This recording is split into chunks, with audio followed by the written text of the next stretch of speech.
Olá, Seminário 4, aula 9. Bom, vamos dar então continuidade a tudo que a gente já estava conversando. A gente está aqui com os slides e nesse ponto da aula a gente vai falar sobre a estrutura da histeria, né? Em seguida a gente vai falar da neurose obsessiva, da perversão e também disso tudo como respostas à castração, né? Então, para o Lacan, as estruturas clínicas, elas não são apenas formas, né? Formas de da gente estar descrevendo esse sintoma, né? Não é uma nosografia, não é, por exemplo, um rótulo de sintomas, né? Mas está muito mais para modos já muito bem definidos, muito bem organizados, né? De um funcionamento, né, psíquico que vai fazer o quê? Que vai estar articulando, então, a falta, a castração,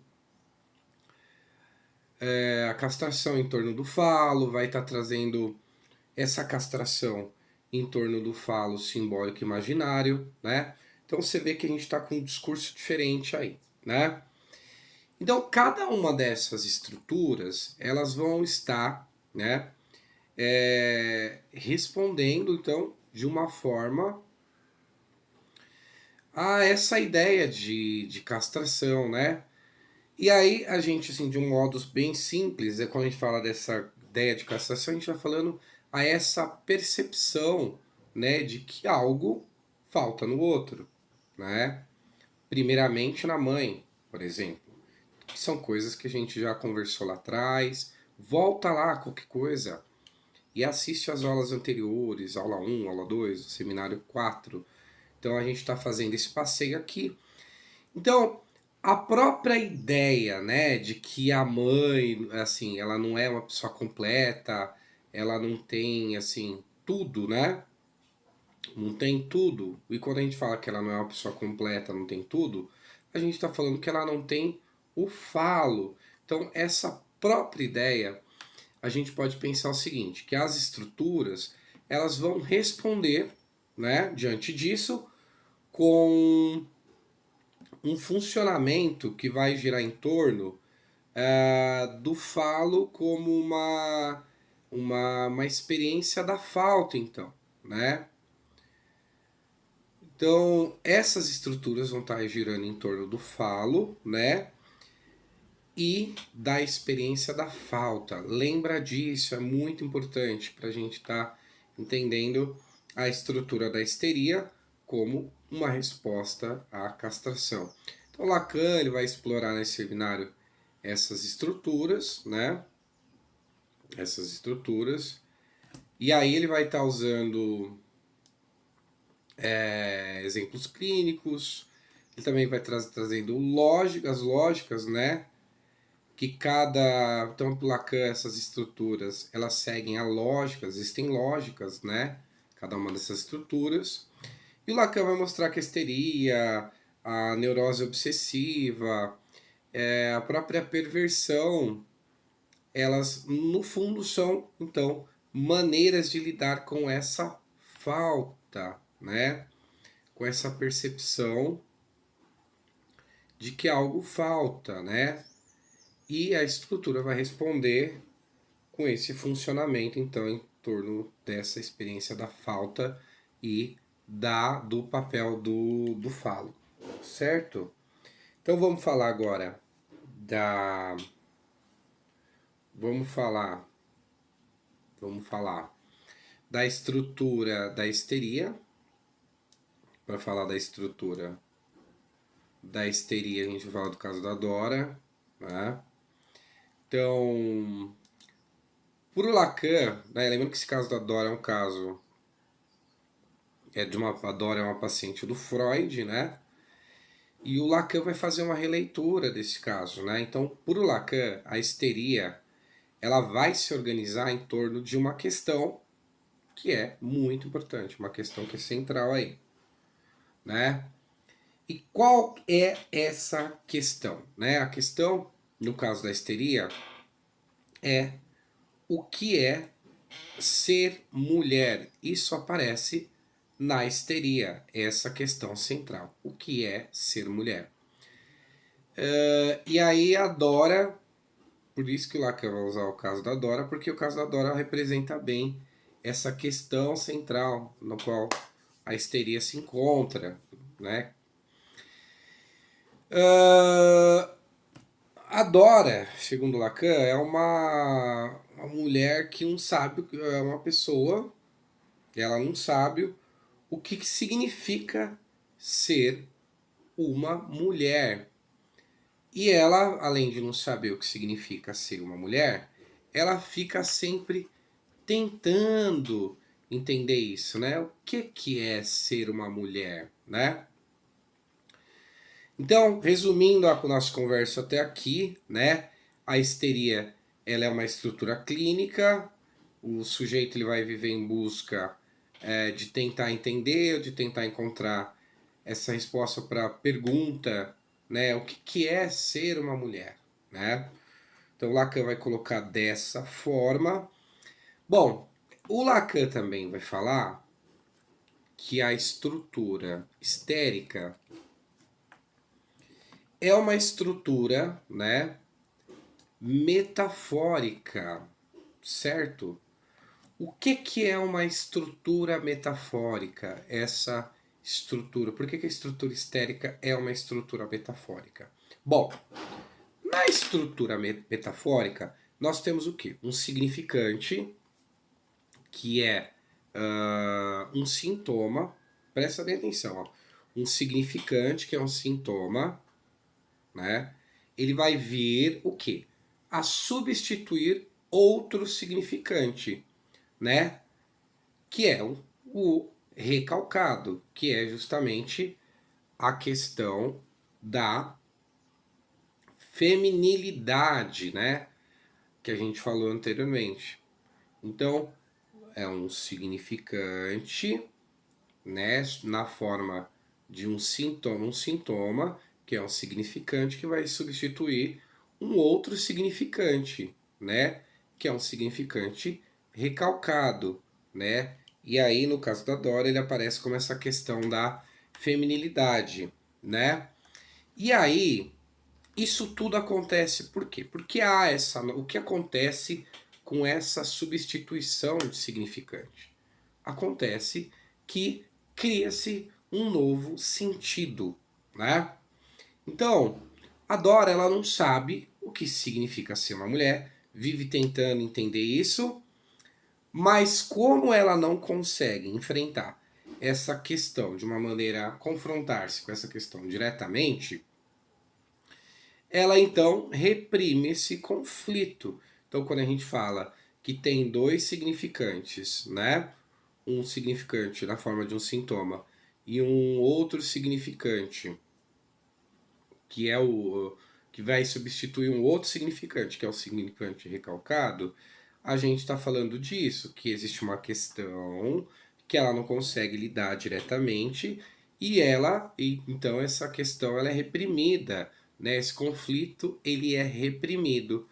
E aí, olha como que esse significante sintoma atua. Essa questão que ela é reprimida, esse conflito, ele vai reaparecer como? Ele vai aparecer de uma forma disfarçada, né? Disfarçada. E disfarçada em formas de sintomas. Então você pode ter vários sintomas, como tosse, desmaios, enfim, a gente pode pensar vários sintomas aqui. Mas a gente está falando do caso da Dora em específico, que é lido pelo Freud. Então, o que está em jogo aí é uma dúvida que não é enfrentada, né, de uma maneira direta. Essa dúvida ela vai aparecer disfarçada na forma de sintomas físicos e também comportamentos. Então, uma dúvida que aparece disfarçada na forma de sintomas físicos e comportamentos. Percebe então o que a gente falou do que é uma estrutura metafórica? Essa substituição de um significante é um significante substituindo outro significante, né? Que é o que está recalcado, que é essa questão da feminilidade no caso da Dora. Então, esse novo significante produz um novo sentido, ele é um significante que vai aparecer disfarçado na forma de um sintoma, né? E o que está em jogo aí é uma dúvida que não é enfrentada. Então, é uma questão que não está sendo confrontada diretamente. Então, esse significante, parece como sintoma, ele vai substituir esse outro significante recalcado, né? Então, Lacan vai dizer que isso é, então, a metáfora, né? Por isso que a histeria tem uma estrutura metafórica, né? E aí, e aí a gente pode pensar assim em termos clínicos, né? Essa ideia da metáfora, o Lacan vai trazer essa ideia de, por exemplo, um sintoma substituindo um pensamento que está reprimido, né? E também a gente pode pensar nessa ideia de que como se esse corpo falasse o que a mente não consegue dizer. Então, o que a mente não diz, não consegue confrontar, é a questão que é difícil de ser lidada, ele aparece na forma de um sintoma. Então, portanto, é por isso que o sintoma na histeria, né, o sintoma na histeria, ele vai estar funcionando uma metáfora que substitui algo, tá? Vamos lá, vamos continuar. Então, Lacan vai fazer essa releitura do caso da Dora. Foi analisado pelo Freud, vai mostrar essa lógica da histeria. E aí tem 3 elementos, né, que são importantes, né, quando a gente fala dessa lógica da histeria, né? E esses 3 elementos a gente vai falar do amar por procuração, a identificação viril, né? E a impotência paterna, né? Então, a gente vai ver essa lógica na histeria, é a lógica histérica. Então, vamos lá. A estrutura de desejo, né? A estrutura de desejo ou a lógica que opera através do que o Lacan chama de amor por procuração, nessa estrutura lógica, o que seria isso? Então vai. Adora, vamos então explorar esse caso junto com o Lacan. O que o Lacan fala desse caso? Né? Adora,